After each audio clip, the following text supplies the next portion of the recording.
It was a beautiful, serene day. My sweet daughter held my hand, looking up at me with a bright smile.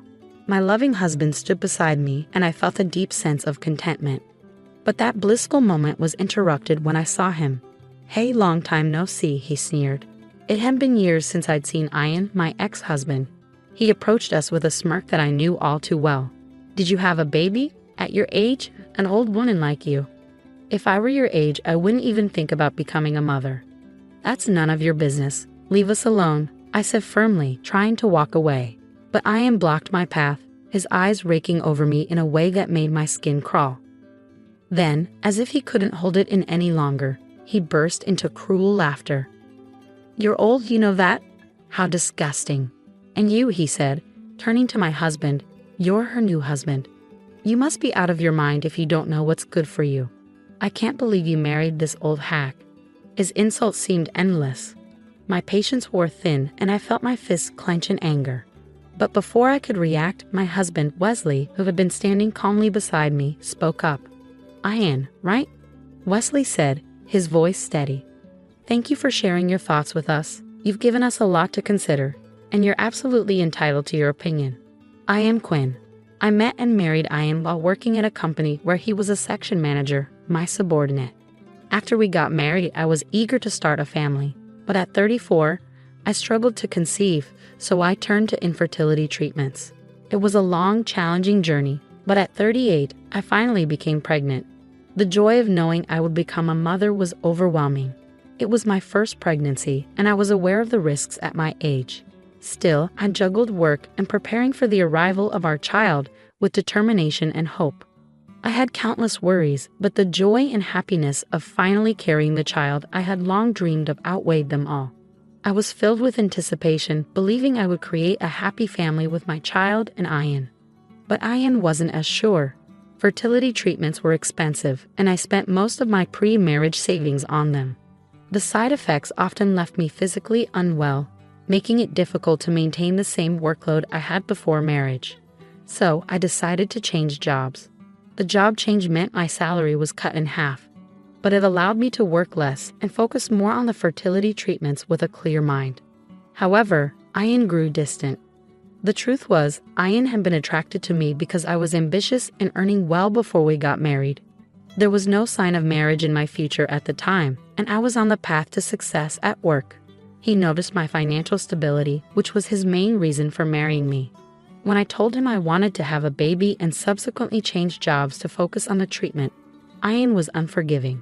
He couldn't accept the shift in our circumstances and the cost of the fertility treatments. Eventually, he handed me divorce papers and left. I was stunned at how quickly our marriage fell apart, but I knew I had to be strong for the child I was carrying. I had to raise her well, even on my own. I explained my situation to my company and worked tirelessly. With the support of my parents, I managed to give birth to my child. When I finally held my baby girl in my arms, I felt like the happiest person in the world. Tears of joy streamed down my face, but the only one happier than me was my new husband, Wesley. I had met Wesley as a business partner at my former company. We had a good professional relationship, and he was genuinely disappointed when I resigned. A while later, we crossed paths again at my current company, where we once again became business partners. Wesley knew about my struggles and was always kind and concerned about me. We had always thought well of each other, and it wasn't long before our connection deepened into something more personal. Before my daughter's birth, I remarried Wesley, and the next few years were filled with happiness. Wesley adored my daughter, Ruby, even though she wasn't his biological child. His care for her was almost overprotective. After I gave birth and fell ill, Wesley insisted that I take it easy. He took on most of the housework and cared for Ruby with a tenderness that showed just how much he cared for both of us. One day, we decided to take a walk in the nearby park. The weather was perfect, and Ruby fell asleep soon after we arrived. As we strolled through the park, I noticed a familiar figure walking ahead.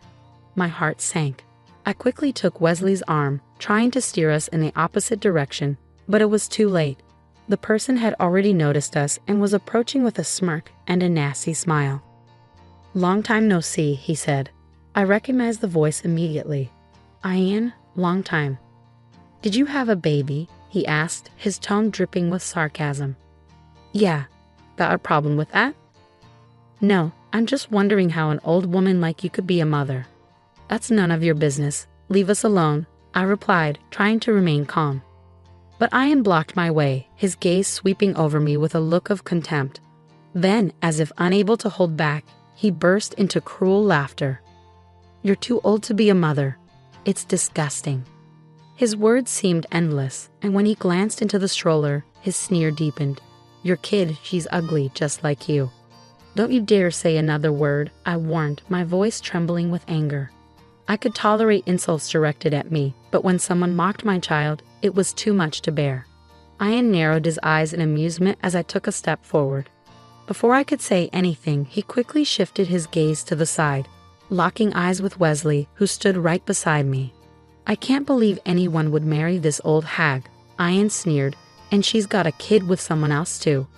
Really, stop it, I snapped. It's got nothing to do with you. Ian ignored me, his smirk growing as he continued. Well, Gwen, you made a lot of money. That's all you were ever worth. Without that, there's no reason anyone would want to be with you. My ex-husband then turned his attention fully to Wesley, inching closer with a devilish grin. In this world, everything is about profit and lust, brother. Only fools who don't understand that end up like Quinn here, quitting her job to have a child. Those who don't get the game of profit and loss are destined to fail. You better watch out too, Mr. New Husband. Maybe you're the kind of person who doesn't understand profit and loss either, marrying someone like Quinn. Ian's loud, mocking laughter echoed through the peaceful park. His words, spoken in front of me, my child, and Wesley, were unbearable. I clenched my fists, unable to tolerate it any longer, and was about to confront him when Wesley, who had been silently observing the situation, gently restrained me. Quinn, wait. Calm down, Wesley said softly. Wesley, I can't stay silent after being told something like that. I protested. I understand how you feel, he replied, his voice calm and steady, but violence isn't the answer. Wesley smiled at me reassuringly, and I slowly lowered my fist. Quinn, he asked gently, do you know this gentleman? He used to be one of my subordinates at the company I worked for. I replied, deliberately leaving out the fact that Ian was my ex-husband. I didn't want to admit that I had once been married to such a horrible person, but Wesley already seemed to understand. He smiled knowingly and nodded in understanding. So it was you, Wesley said calmly, then turned to me. Quinn, take care of Ruby for me, okay? He handed me the stroller and stepped forward, positioning himself between us and Ian. Wesley looked directly at Ian, his usual soft smile never wavering. Ian, right? Thank you for sharing your thoughts with us. You're absolutely right. Profit and loss are very important, not just financially, but also when it comes to the people in our lives. Sometimes it's wise to think in those terms. What you said is reasonable and important. Ian, misinterpreting Wesley's words, grinned even wider. Well, you're not as stupid as I thought you were. Then you shouldn't be with Quinn, you know better. He shot me a smug glance, then put his hand on Wesley's shoulder, assuming he had found an ally. But Wesley brushed Ian's hand away, continuing calmly. You know my father owns a business, and in business, calculating profit and loss is crucial. That's why I'll definitely share what you said today with him. Ian, still not grasping the situation, asked with a hint of curiosity. Is your father present? If you want, I can talk to him directly, Ian offered, his eyes lighting up with the prospect of a potential opportunity. It was obvious he still craved money and status, despite the way he had just mocked me. I was beyond amazed at how quickly he could shift his demeanor when he saw a chance to gain something. I know you're probably busy, Ian, so I'll let my father know. I'm sure he'll be in touch with you soon, Wesley replied smoothly. Well then, I'll leave you alone for today, Ian said, clearly satisfied with himself. With that, Wesley gently took Ruby and me by the hand and led us away. As we walked past Ian, he glanced down at me with a look that almost resembled pity. I couldn't help but feel a small pang of it for him as well, knowing that Wesley's offer wasn't what Ian imagined. Ian's naivety in taking it at face value was almost admirable. What Ian didn't realize was that Wesley's father was the president of a company that held significant sway over the firm Ian worked for. Wesley, although not working in his father's company at the moment, was gaining experience in the business world on his own. This was likely why Ian had no idea who Wesley really was. I had only learned about Wesley's background just before we got married, and his parents had been nothing but kind to me. When they found out I was pregnant with my ex-husband's child, they didn't reject me. Instead, they supported me through the challenges of raising Ruby, and Ruby quickly grew attached to them. It was heartwarming to see them play together, forming a bond that only deepened over time. If my father-in-law had heard what Ian said today, I knew there would be serious consequences. And as expected, the very next day, Ian went to work, only to be summoned by his furious boss. The president of the company, who happened to be my father-in-law, had personally complained to Ian's boss, calling him out by name. My father-in-law, well aware of the circumstances surrounding our divorce, was outraged. He wasted no time in making a phone call to Ian's superior, emphasizing Ian's poor attitude and the importance of properly educating employees. Ian had no idea what was coming, and it was clear he had underestimated the situation entirely. My son told me that one of your employees lectured him about the importance of profit and loss. You should carefully consider how much profit or loss you might incur from one person's mistake, my father-in-law had said to Ian's boss. When Ian's boss confronted him, Ian finally realized the gravity of the situation and decided to call me. "Hello, Quinn. I'm sorry," came Ian's voice over the phone. I was taken aback by the unexpected apology. I knew he might reach out eventually, but I hadn't expected it to happen so soon. The urgency in his voice was clear as he continued to apologize repeatedly. "I'm really sorry. Please forgive me," he pleaded. "Forgive you?" I thought to myself. "After you mocked us like that? What's wrong?" I asked, a hint of sarcasm in my tone. "Did you hear from my father-in-law?" I could hear him choke on the other end, clearly unsettled. "Yes, he gave me your kind advice. I'm really sorry." "I apologize," Ian stammered. "I'd like to apologize to your current husband and the president in person." "Did your boss tell you to do this?" I asked, seeing right through his sudden remorse. "Yes," he admitted, sounding desperate. "I was told not to return to the company until I apologize in person and get your forgiveness. Please help me. We were married once." His voice trailed off, filled with desperation. "Please, Quinn." "Quit it." I cut him off, my voice firm. "You've only ever seen me as someone who earns good money, haven't you? Now you're getting carried away, trying to crawl back when things go wrong. You were the one who said it's all about profit and loss, right? Well, for me, it's a loss to keep you anywhere near my husband and father-in-law. Talking to someone who made fun of my daughter and my husband, it's nothing but a waste of time for me." I paused, letting the words sink in. "So, if you understand, don't call me again." No, Ian's voice grew more desperate. But I hung up before he could finish. He had said countless horrible things to me over the years, and while I might not have said everything I wanted to, at least now, I felt a small sense of satisfaction. I could only imagine the panic Ian must be feeling at this moment. Not long after, rumors about Ian's behavior began to spread throughout the industry. He had always had a tendency to look down on others, and his reputation had never been good. When we worked together, I often found myself cleaning up his messes. But after I left, there was no one to cover for him anymore, and frustrations with Ian began to build both within his company and outside it. Then this incident happened. Ian's boss was furious with him. My father-in-law's company was one of their biggest clients. In the end, Ian couldn't stay at the company and ended up quitting. Now he was struggling to find a new job. One day, I received a long email from Ian, begging me to help him find work. In one part of the email, he even wrote, "I know I said some terrible things, but I really love you, Quinn." How disgusting. I had heard rumors that after our divorce, Ian had started dating a much younger woman. But now, with no job and no prospects, he seemed lost, unable to find his way back to the life he once had. So she left him. It's true what they say, you get what you deserve. Ian kept sending me emails, insisting, "I want you to help me because it's your fault I'm in this pitiful situation," or claiming, "You should help me because I still love you." It's the very definition of karmic retribution. I've been ignoring all the emails, but lately the frequency has been increasing. I'm seriously considering blocking him altogether. Meanwhile, I'm still living a happy life with my loving husband Wesley and our daughter Ruby. Recently, Ruby has started talking, and I can't take my eyes off her. She's growing up so fast, and Wesley, my in-laws, and I are all so in love with her. I want to keep this family happy forever. Hey, where'd that go? Where'd it go? What's that? Well, as I wondered what was going on, my husband got demoted because he seemed to be making more mistakes at work. He has never been a hard worker, so he didn't seem too shocked by the demotion.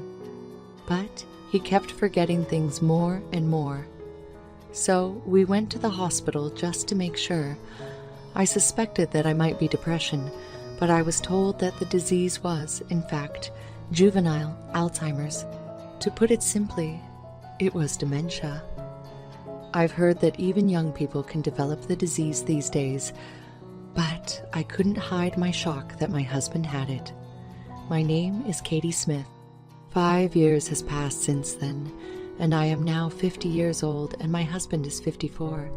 We were not blessed with children, and I have continued to work. My parents have already passed away, but my husband's parents are still alive and well, and they live in the countryside, a short distance from where. They're very warm people, and when my husband was diagnosed with Alzheimer's, they even suggested to take him in themselves and that I should get a divorce. But my husband, who originally hated living in that country, adamantly refused to do so. I didn't immediately decide to get a divorce because of my husband's illness either. We have been together for nearly 20 years as husband and wife by fate, not just by sickness and in health. Though I thought it would be wrong to say yes, bye-bye just because he became ill. Although my husband became more forgetful, it wasn't like he could no longer lead a normal life. Perhaps the medication he takes to control the progression of the disease is working. It isn't so bad because it's not like he's unable to do anything, and he's still able to recognize. Although he sometimes doesn't respond to me, he's not much different from a normal person when he acts normally. However, when I asked him about certain things, he often says he doesn't know or doesn't remember. He made more mistakes at work and sometimes cried when he couldn't understand the paperwork. I'm thinking of quitting the company, so if I quit, would you support me?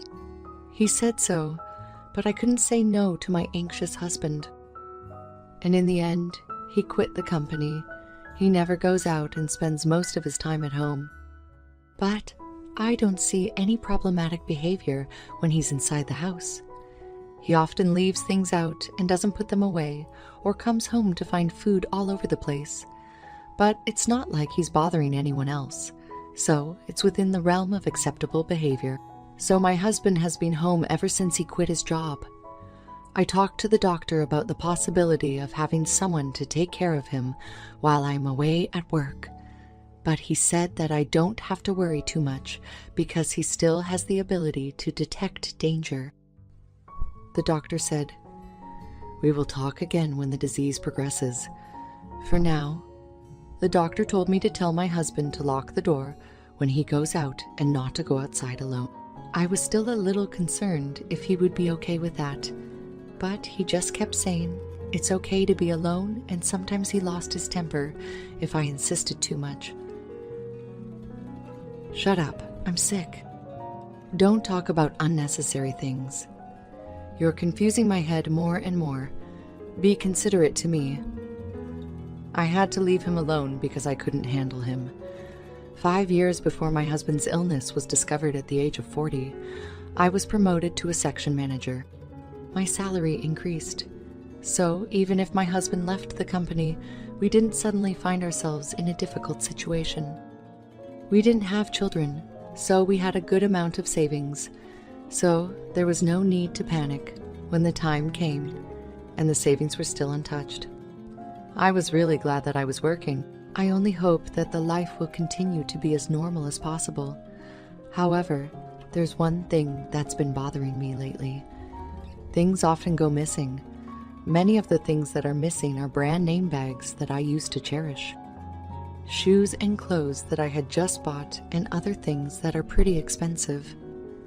I saved them up and bought them as a reward for myself. I looked for them, wondering if I put them somewhere unusual, but I couldn't find them. When I asked my husband about it, all he said was, "I don't know." I asked him, "Hey, Do you remember taking it somewhere? No, I don't really remember. My husband just repeats the same words. I wonder if his illness has progressed to the point where he doesn't even remember that he took them out of the house. When I come home from work and asked what he did today, he often says, I can't really remember. The doctor told me that sometimes the progression of the disease is slow and sometimes rapid, but I couldn't help but wonder if the progression was getting faster. If this were the case, I would be concerned about leaving him alone while I'm away. If he started to wander around, I wouldn't be able to take care of him by myself. I was so worried about how my husband was doing that. I set up surveillance cameras in the house without telling him. What if he starts wandering around and bothering other people? I don't want him to do that. If that were to happen, I would have to deal with the situation accordingly. A week later, after my husband went to sleep, I fearfully checked the footage from the camera. But what I saw, there was far beyond what I imagined, and I was astonished. I had no idea that this was happening. My husband was bringing a woman into our home. I haven't even had a proper conversation with my husband for the past 5 years. He only answered vaguely when I asked him anything, but in the video, he was talking normally without any barriers. It was hard to believe that he was suffering from dementia. Moreover, I was even more surprised when I saw the face of the woman who came in. It was a female doctor who had diagnosed my husband with dementia. The hospital we went to was the one that was in charge of medical checkups for my husband's company. Was this some kind of sick joke between my husband and the female doctor? Or is it a complete lie that he has dementia? Are you sure that she hasn't found out about it at all? Not at all. Dementia is a convenient disease. I don't have to work, and I could just say, I don't really remember it to anything inconvenient. What a bad man. You make your wife work while you relax at home and bring your mistress along. You started it, didn't you? When I said I was tired of working and wanted to quit, you said you had a good idea. I didn't think it would go so well. The woman was shown crossing her legs as she laughed with my husband. She's very cocky anyway. I don't know if she got promoted to section chief or whatever, but she's getting paid more and more than me. She's getting ahead of me.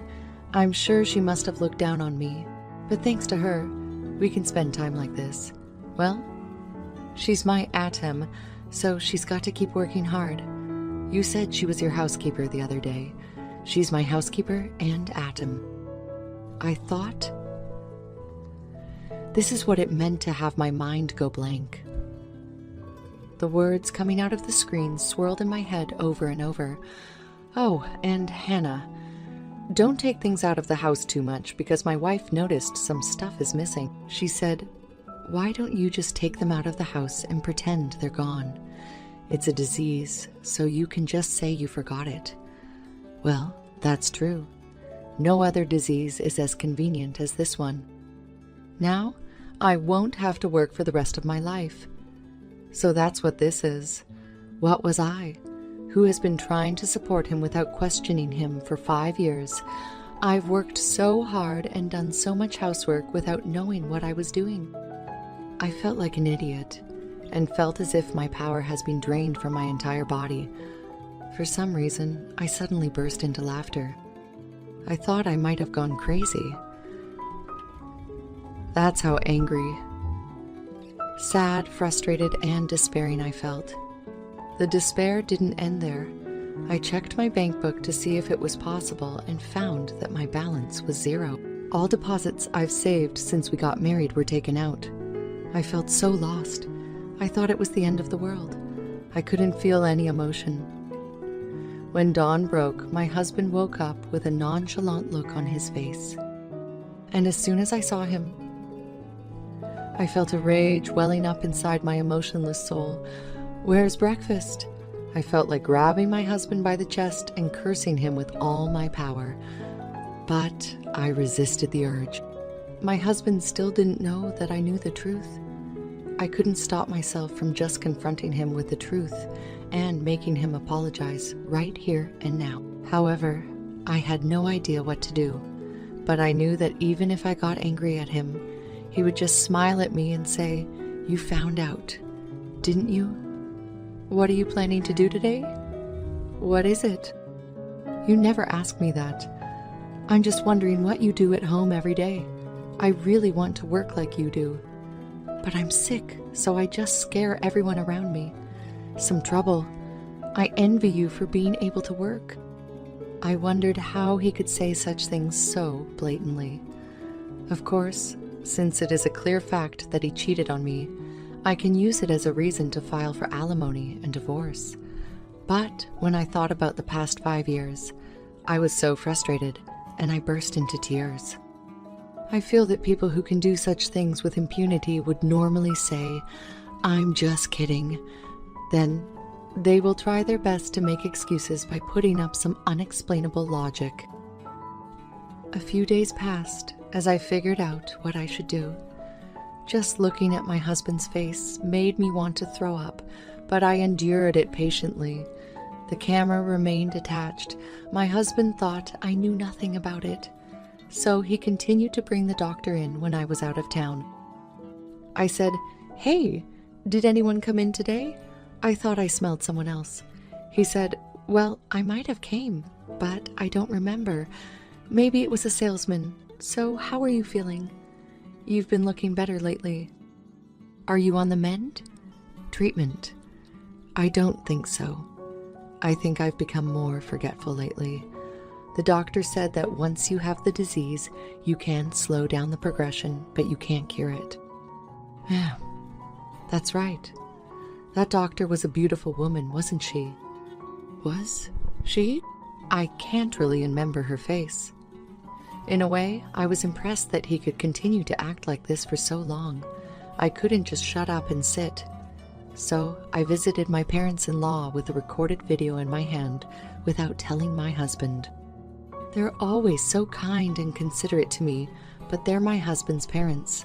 It was alive. I said I didn't worry at all. No matter how bad he might be, he's their son, and they could take my husband's side rather than mine. They might say that my husband cheats on me because I, his wife, am not good enough. Some might say that I was an unfit wife for not understanding my husband's reluctance to go to work, even after telling such a lie. I had no one else to talk to. I was thinking if both of them blamed me, I would just give up, shut up, and get a divorce. "Mr. and Mrs. Smith, I'm sorry to call you out of the blue, but I wanted to talk to you about something." "What's wrong? You look so worn out." "What happened, ma'am? Anyway, come on up. Are you hungry? I'll make you something hot to eat." My mother-in-law's words almost made me cry. I didn't need to worry at all. My parents-in-law, who saw the video of the affair between my husband and the female doctor, got down on their knees and apologized to me on the spot. "Stupid son. I'm so sorry, Katie. I am so sorry." Instead of blaming me, they were crying and holding my hands, which made me cry too. It was as if all the tension that built up in me for so long was suddenly gone. But that didn't make my anger at my husband disappear. But I was happy from the bottom of my heart to know that I had someone on my side. There is one more thing that made me happy. To my surprise, I received an offer of promotion to a department head position. I was more than happy to know that there was a place where I would be recognized if I worked hard. I was reassured that there was a place for me to. "Hey, Katie? Katie, are you listening to me? What?" "Oh, I'm sorry. I was a little spaced out. I was thinking about how I could punish my husband, and I got a little carried away. It's not funny if you and your husband are both demented." His words made me think of something. "I wondered if you would take care of me if I became demented."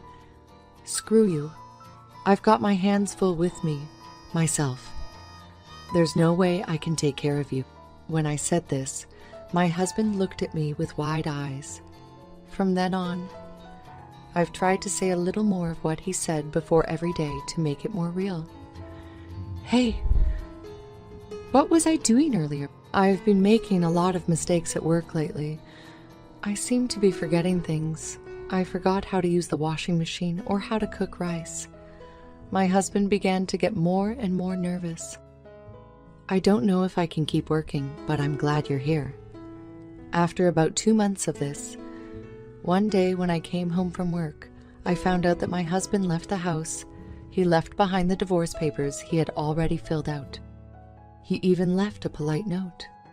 I don't want to cause you any more trouble, so I've decided to divorce you. Please don't look for me, Ken. I know he ran away because he thought I might have dementia. Besides, I know exactly where my husband left off. My husband rented an apartment so that he could continue his relationship with the female doctor. This was also revealed in the hidden video. I'm getting a divorce. It won't be funny if I have to take care of her. I have already moved my savings to another place, so I won't have to worry about living for a while, he said with a laugh. He politely told her where his apartment was. I knew where the doctor lived from the conversation, so I went to the neighborhood. The female doctor was married and lived in a house in the suburbs with her family. I immediately submitted the divorce paper and sent a bill for alimony and property division to her husband's newly rented apartment. Of course, I also sent the female doctor a bill for alimony by certified mail. It seemed like my husband received it and he called me right away. He said, "What the hell? What's this? What's this about?" "Alimony? Of course, it's alimony for cheating on me." "What?" "Oh yeah, I sent it to that lady doctor too. I'm sure her husband must have found out about it by now, and they're having a hard time." In addition to the one I sent to the woman doctor, I also sent the video taken by the hidden camera to my husband. I thought her husband had a right to know. "Oh, you? How did you know that?" I was surprised too. "I can't believe it was all a lie. I thought you were going crazy." "Oh, you know, I was just trying to imitate you. You're so easy to fool, aren't you? You?" My husband shut his eyes to what he did and started yelling at me. He said to me, "I'm cheating." "Dirty? Do you think you have a right to be angry with me? After pretending to have dementia for 5 years and living off my earnings, and you even brought a woman into the house, do you think you're allowed to do that?" I guess my husband never even dreamed that I knew everything. Suddenly, he became slurred. "But what do you mean?" "But, division of property. I don't have property. You have her savings." "Oh, I've already spent it all, and there's not a penny left." I thought he has come this far and was still blabbing. I revealed that I planted a camera in her house. I also told him that I heard everything he had told the woman doctor there, and that I had all footage as evidence. I have solid proof. When I told him that his parents knew about this and were furious, he started yelling at me again, saying, "How dare you told them about this? He doesn't seem to understand that he has no right to yell at me now." Thank God you blabbed on and on. So I didn't have to hire an investigative firm and spend any extra money. When I said this, my husband became silent for a while, perhaps at a loss of words, and then hung up on the phone. The following month, I received another call. "What's going on?" "What?" "I just went to the apartment, and they said it was already canceled." "What apartment?" "The apartment. The apartment we lived in, of course." I thought to myself, you was the one who left the divorce papers, so I didn't expect him to come back. When I told him that I canceled the lease immediately after my husband left, he started to get angry, asking me why I did without telling him. I was told that my husband, who was unemployed, couldn't be the tenant of the apartment. So when he quit his job, I changed the name of the apartment to mine. So it was up to me to decide when to terminate the lease and where to move. I bought a condo. I live there now. You bought it. With the alimony I got from you and your lover and the savings I got back. It's a small apartment, but it's my castle. Really, I'm going there then. I wonder what kind of people would have such idea. Do you have a girlfriend, don't you? I already broke up with her. Her husband found out she was cheating on him and divorced her. She was pointed the finger in the hospital, made a diagnostic error, got sued by a patient.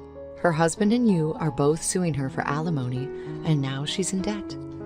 Oh, really? So I decided to start over with you. Then the alimony will be canceled, and I can get the money back, right? I can't deal with this man anymore. Does he really think I accept his offer? He even started saying that he and I should get back together, and that the alimony being claimed by her husband should be returned to me. I feel like saying, are you out of your mind? You a fool? Why should I pay? We're divorced. I don't ever want to see your face ever again. There's no way in hell I'm getting back together with you. I said so and hung up on the phone, and I blocked all incoming calls from him. Apparently, my ex-husband then went to visit his parents at the time. My ex-husband didn't know that his parents had actually sold their house and moved into an apartment for the elderly. They told me that he was surprised when he went to their house and saw that it was for sale, and he contacted them. Since we had a lawyer intervene to collect the money for the division of property and alimony, there would be almost no money left in his pocket. My ex-husband was unable to find a new job and was evicted because he could no longer pay the rent on the apartment. He had nowhere to go, so he must have asked his parents for help. They must have anticipated this and decided to move out.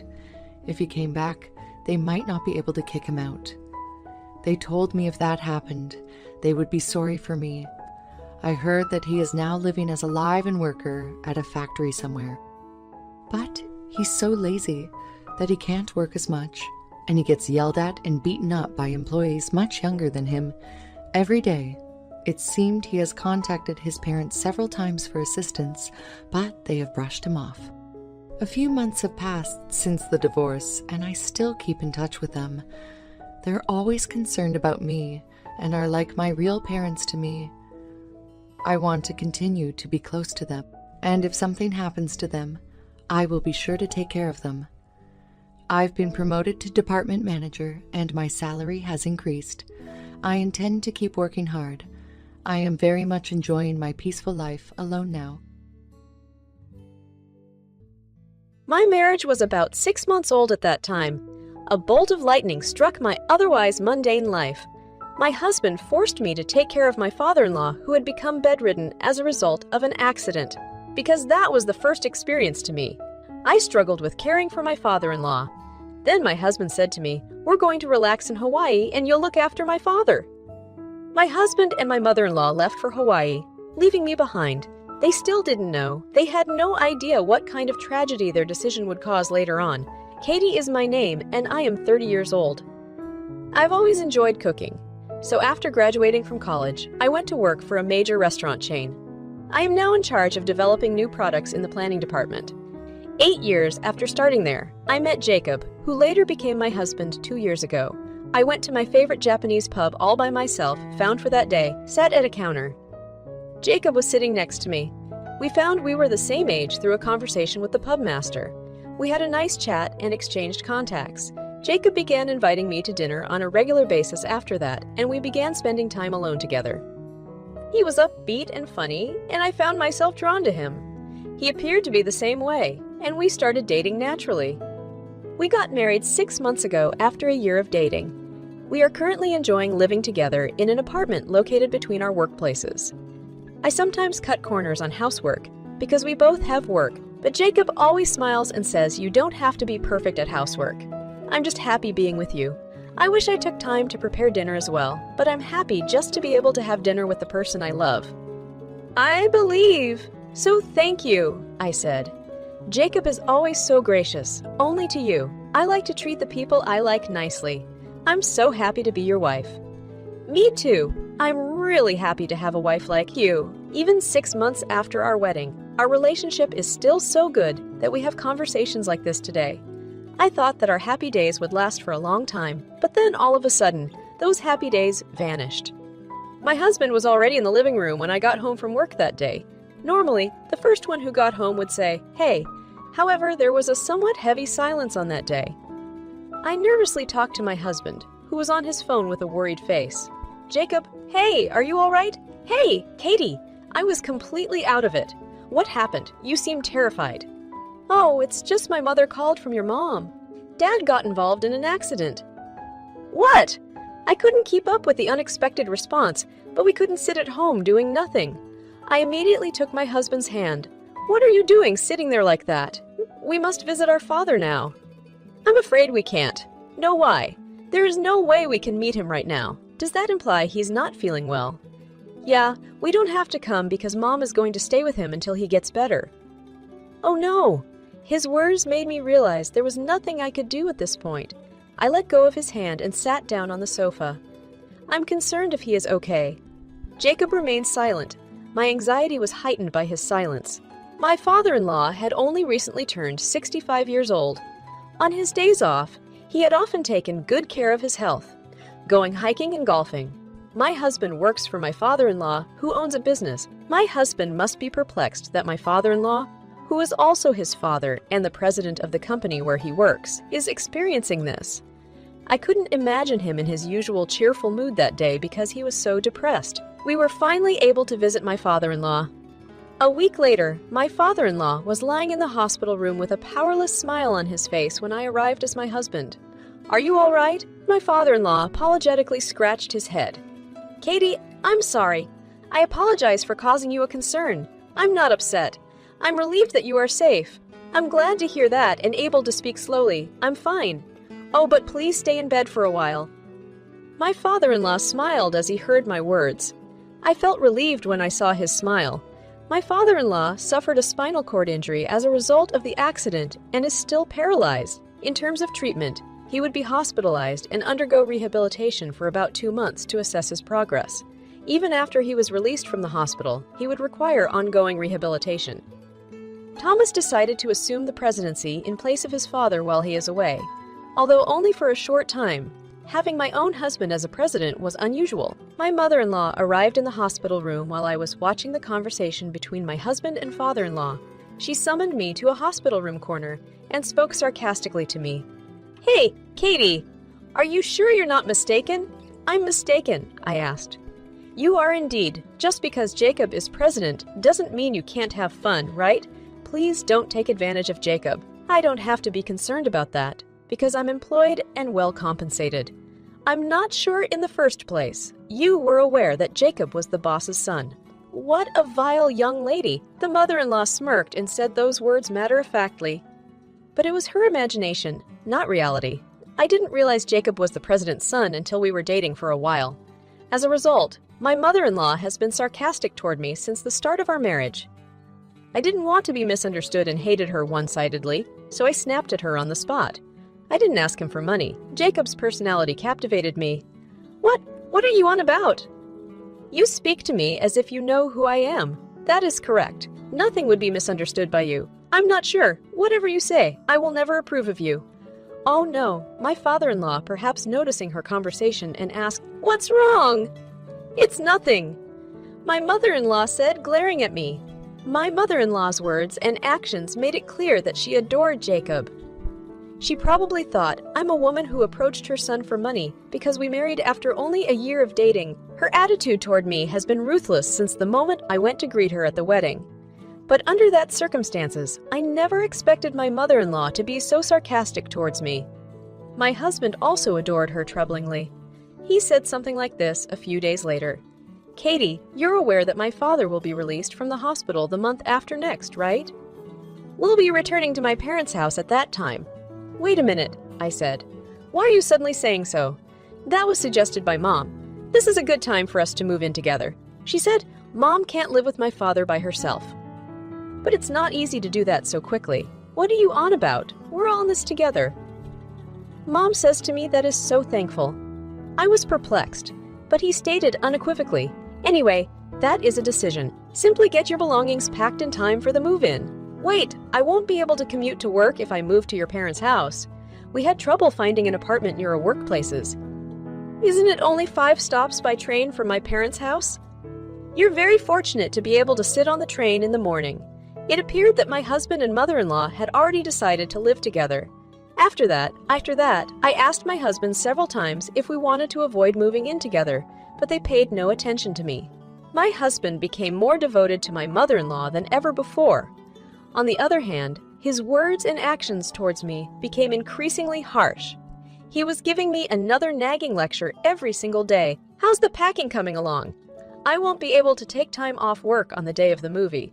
So you will fill in for me, okay? You will be in charge of all household duties and Dad's care. Don't make my mother suffer. Even before the move, I was mentally overwhelmed by such remarks. The company was in the midst of a busy season, and I was juggling work and moving preparations. I was physically and mentally exhausted. 2 months later, the move was completed successfully, and my father-in-law was released from the hospital. I hardly had time to breathe, but I started a new job as a caregiver of my father-in-law. I got up at 4 a.m. to prepare breakfast and do laundry at the same time. Following that, I flew to my father-in-law to give him a morning massage and change his clothes. I had to finish breakfast before my husband and mother-in-law did, and once I was done, I helped my father-in-law with his meals. I finally left for work after everyone had finished their breakfast. Despite all of my caregiving and housework, my mother-in-law was not pleased. She would always try to prevent me from going to work in the morning. Katie, do you have a minute? I apologize to your mother-in-law.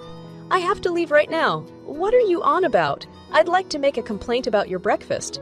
That is why I am speaking to you. When I get back, I'll reach out to you. Now I'm going. Don't argue with me. Just sit there. No. Come on, take a seat. My headache began with my mother-in-law's yelling. I started having heart palpitations and headaches whenever my husband or mother-in-law gave me an unreasonable ceremony at the time. However, responding to them was counterproductive. The quickest way to complete tasks was to remain silent. Because of my mother-in-law's sermons, I was always barely on time for work.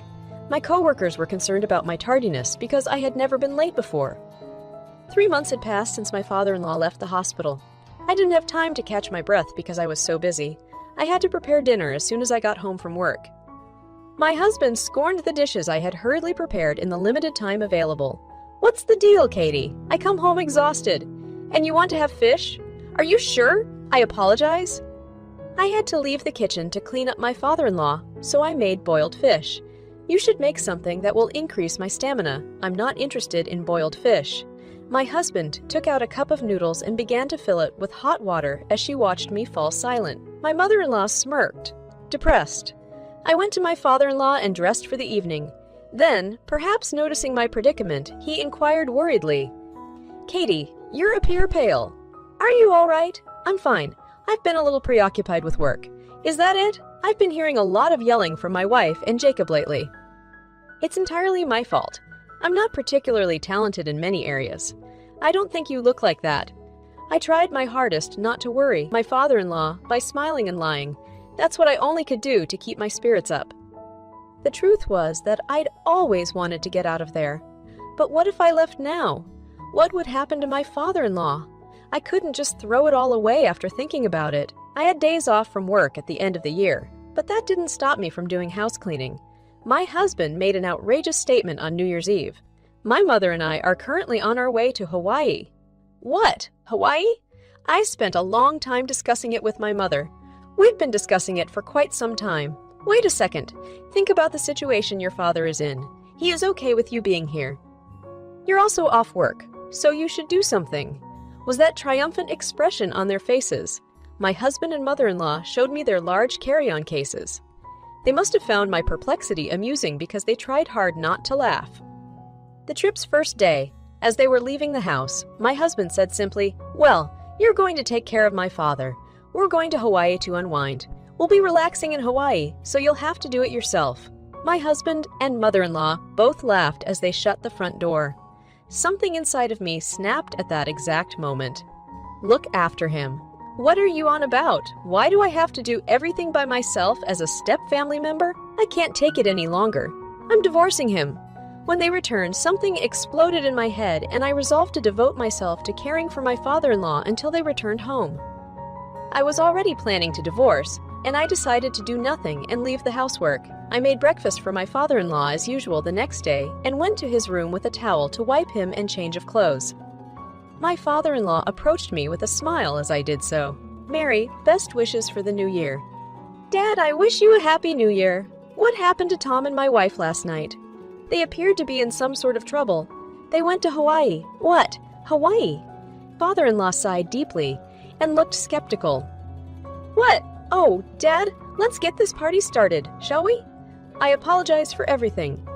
"Wait a second. What are your thoughts?" "I've been able to get out of my bed on my own for a few days now. I have been waiting for the right moment, but I never imagined they'd get it just right." "What exactly do you mean?" My father-in-law then smiled and began to speak slowly. My father-in-law apparently wanted to do something about the fact that I was the only one being pushed around. I asked my mother-in-law and husband to run errands for me, but they ignored me completely. Furthermore, the company's executive director contacted him and reported that my husband, the company's acting president, was doing whatever he pleased. This trip, too, must have been paid for by the company.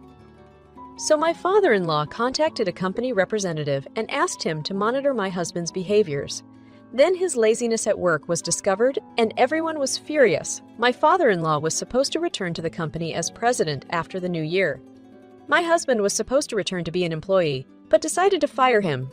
The home is also in the name of father-in-law. While they were away, we changed the locks and devised a strategy to keep them out. When they returned, I went to the city office to pick up 2 divorce papers while they were there. A week has passed. The front door shook and the intercom rang repeatedly. My husband and mother-in-law, who had just returned from Hawaii, were attempting to open the door. I responded to them via the monitor. "Good to see you back. How was your journey?" "What the heck? Please open the door right now, because I am unable to do so. That's something I can't do."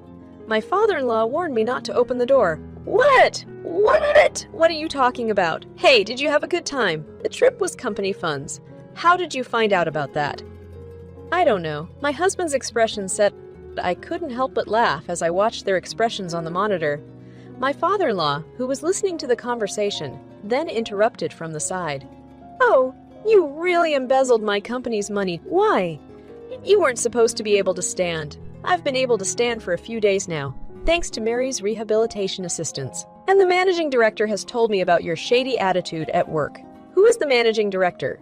No, Dad, no, nothing was done by me. Give it up. You've been fired, you inept piece of shit. Pack your belongings and leave my office immediately through the monitor. My husband began to complain with tears in his eyes. "You won't leave me, will you?" I snapped back at him as he clutched at me. What? What are you talking about? Do you know how I felt from the time you decided to live with parents without my permission until today? You took advantage of me along with Mother and forced me to take care of your father, as a matter of course. Do you have any idea how hard it's been for me? Oh, calm down. I'm sorry. Your apology is worthless. When you left on your trip, I understood. It's a waste of time to continue the family with you. I'll live on my own. I don't want a motherfucker like you. At my words, my husband backed away, dazzlingly. My mother-in-law hurried to support him. The scene was that of a painful mother and son. After that, my father-in-law opened the front door and confronted them with the divorce papers I had received. I had them fill out the divorce papers right then and there, and I kicked them out and locked the door. My husband and mother-in-law pleaded repeatedly opened this door, but my father-in-law never responded to their pleas. I have not seen them since. Rumor has it that they are both unemployed and cannot afford to rent a room, so they are sleeping in a comic book cafe and working day jobs.